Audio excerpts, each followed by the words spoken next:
Salve, salve, amizades! Aqui é Matheus Ferreira com mais um Germinalcast, o podcast que semeia a revolução. E hoje, discutindo o anarquismo, segundo o episódio do nosso quadro Discutindo o Anarquismo, que é a crítica ao Estado, a crítica anarquista ao Estado, né?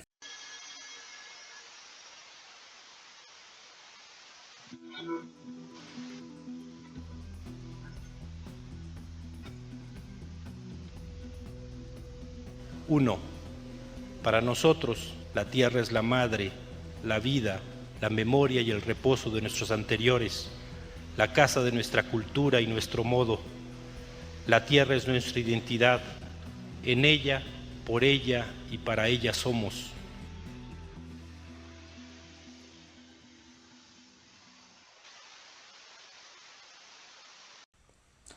Um dia frio, um bom lugar para se ler um livro.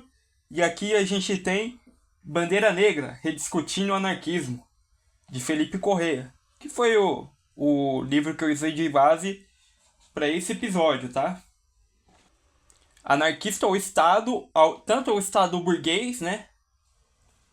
Quanto no Estado socialista, de transição para o comunismo, certo? E aí, antes de tudo, a gente não resume o anarquismo como anti-estatismo, né? Pois, segundo o Felipe Corrêa, no livro Bandeira Negra, na página 78, eu separei aqui um trecho e eu vou ler para vocês.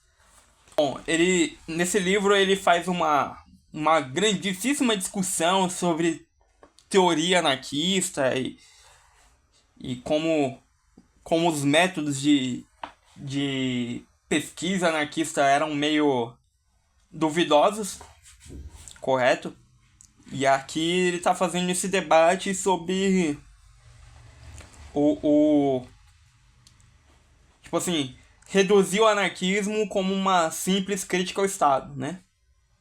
E aqui ele cita o Rafael Viana da Silva, abre aspas. Viana da Silva está correto em afirmar que reduzir o anarquismo ao simples e vago epíteto de rejeição ao Estado não é suficiente para caracterizar a ideologia anarquista. A oposição ao Estado é característica comum entre os anarquistas, mas também entre autores e tradições que possuem pouco ou quase nada em comum com o anarquismo. O anti-estatismo é, certamente, um elemento libertário que está presente na definição do anarquismo, mas, novamente, não é possível resumir uma coisa a outra. Bom, esse aqui é o trecho que eu separei, né? Que é um resumão mesmo desse capítulo, né? Onde ele faz esse debate teórico, tá? Sobre a pesquisa do anarquismo. E aqui eu separei também na página 147 do mesmo livro a crítica anarquista ao Estado propriamente dita, tá?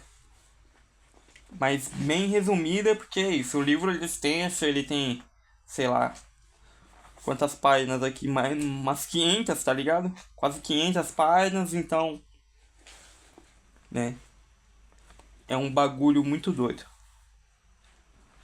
E aqui nas definições aqui de anarquismo, entra na crítica ao Estado, a dominação política, jurídica e militar. O Estado. Pode-se conceituar o Estado com base no italiano Malatesta, que define em 1891 como um conjunto de instituições políticas, legislativas, judiciárias, militares, financeiras. Os sul-africanos da Workers' Solidarity Federation, em 1996, complementam. O termo Estado refere-se a um conjunto de estruturas legais, coercitivas, burocráticas, hierárquicas e administrativas. O legislativo, que é o parlamento, o governo civil, o judiciário, o exército e a polícia, coordenado por um executivo. Esses mecanismos de dominação e controle tem um monopólio legal exclusivo do uso da força em base territorial determinada. Para os anarquistas, o Estado é responsável por outros tipos e formas de dominação, para além da exploração, tais como a coerção física e a dominação político-burocrática. Na teoria anarquista do Estado, constata-se que a dominação política existe pelo monopólio, propriedade e controle dos meios de administração, controle e coerção da sociedade, ou seja, da violência e das tomadas de decisão. Segundo os franceses Berthier e Villain, eu não sei se pronuncia assim, tá? Vamos voltar aqui pro texto. Há uma teoria anarquista do Estado que foi constituída desde Proudhon, mas que ganhou na elaboração de Bakunin traços mais marcantes. Segundo sustentam, Bakunin funda Em Estatismo e Anarquia, de 1873, sua teoria de Estado moderno sobre a análise de desenvolvimento do capitalismo. Estado e dominação são indissociáveis, conforme coloca o próprio Bakunin. Quem diz Estado diz necessariamente dominação e, em consequência, escravidão. Um Estado sem escravidão, declarada ou disfarçada, é inconcebível, eis porque somos inimigos do Estado. O Estado submete as classes dominadas que estão sob sua jurisdição à coerção física. Ele é, pois, sinônimo de coerção, domínio pela força camuflada, se possível, e se necessário, brutal e nua. A última ratio de dominação, utilizada quando a legitimidade não é o suficiente ou, em certos casos, de modo concomitante a ela. O monopólio da violência, os tribunais e as prisões são aspectos que evidenciam esse tipo ou forma de dominação. Além disso, as classes dominadas também são submetidas a uma dominação político-burocrática, que termina por aliená-las politicamente, se torna evidente na hierarquia entre a minoria de governantes e a maioria de governados.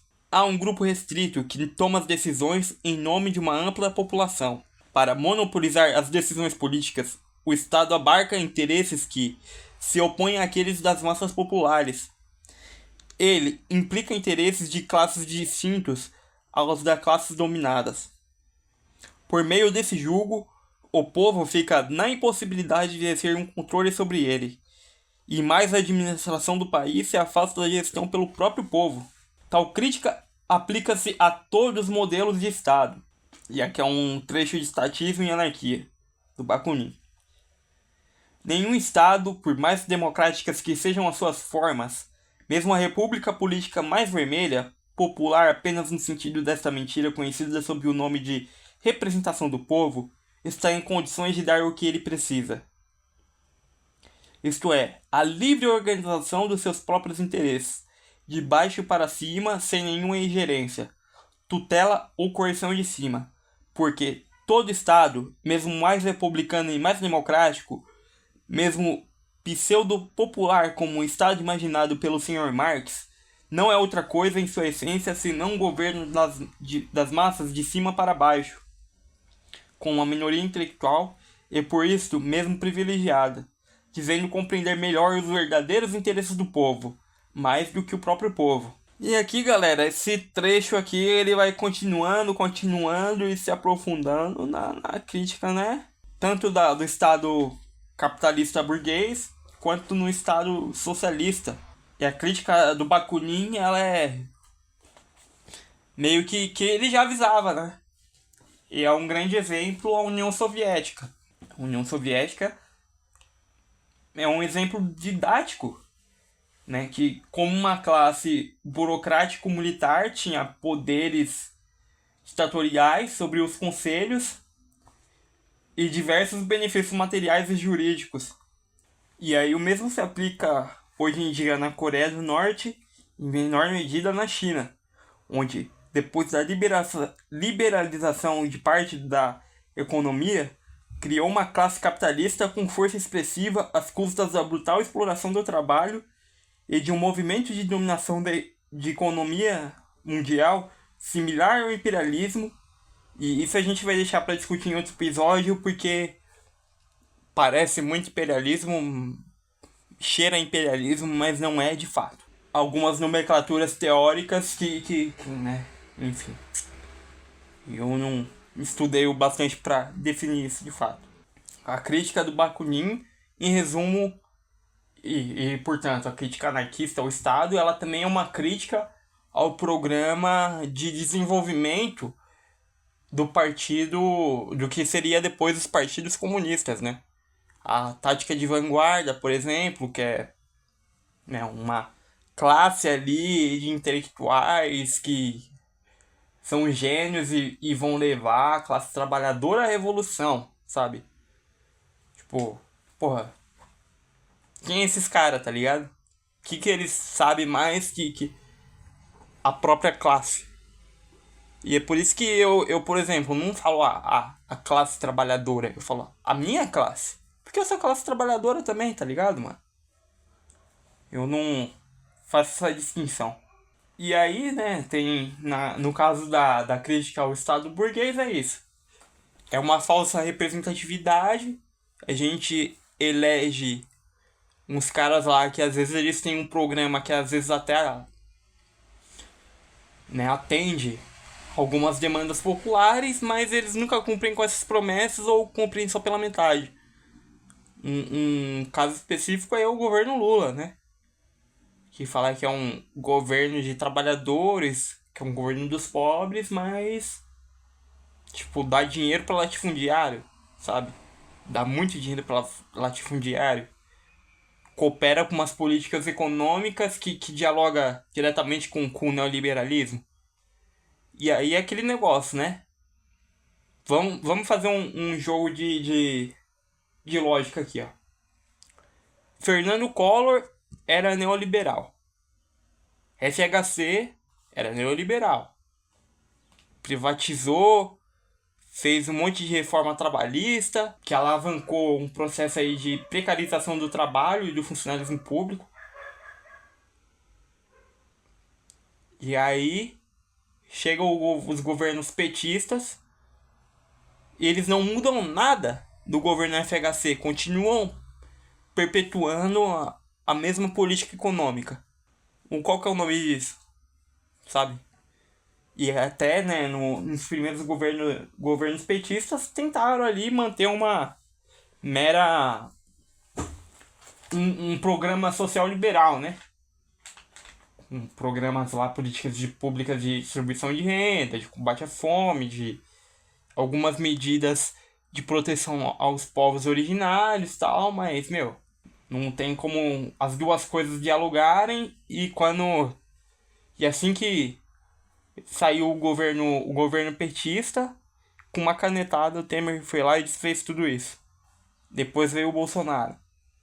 E aí até agora o Lula tá batatando para tentar reassumir essa posição, né, de social liberal, mas nem isso ele tá conseguindo. Com o ministro neoliberal dele, da economia. O petismo, ele tinha um programa, prometeu um programa eleitoral e não cumpriu com quase nada disso tudo. Continuam privatizando as coisas públicas a rodo, estão querendo privatizar até rios, né? E não combateram a reforma trabalhista, não combateram as privatizações, não combateram, né, de setores estratégicos aí pro o desenvolvimento do país, não combateram em nenhuma medida prática as violências policiais, tanto no campo quanto nas cidades, né? É absurdo isso. Na verdade não é absurdo, porque é isso. Ninguém se propõe a mudar nada e todo mundo fica com um discurso da hora e pra galera que é petista tá tudo certo.